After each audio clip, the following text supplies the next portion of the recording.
Hey guys, welcome to Maths tutorial.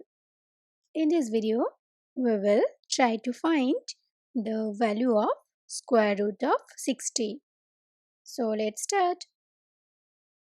At first, we have to find the factors of 60. And here look that the unit digit is 0. So it is divisible by 2. So we will write it as 2 times 30.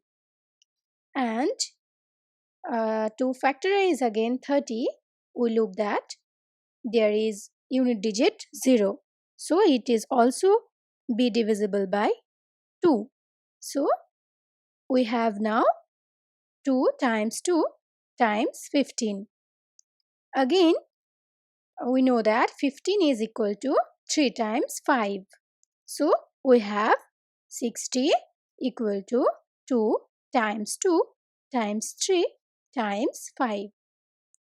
Now we will take square root on the both side, and taking that we have root 60 is equal to square root of 2 times 2 times 3 times 5.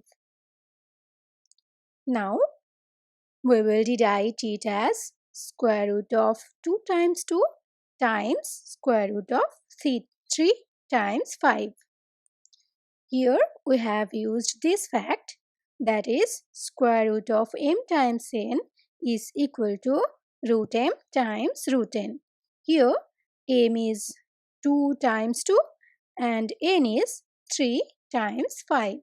Now from the first square root we can take 2, as we know that square root of a times a is equal to a. Here a is 2.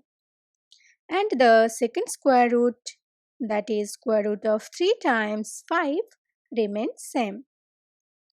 Now after multiplication we have 2 root 15, and this is our answer.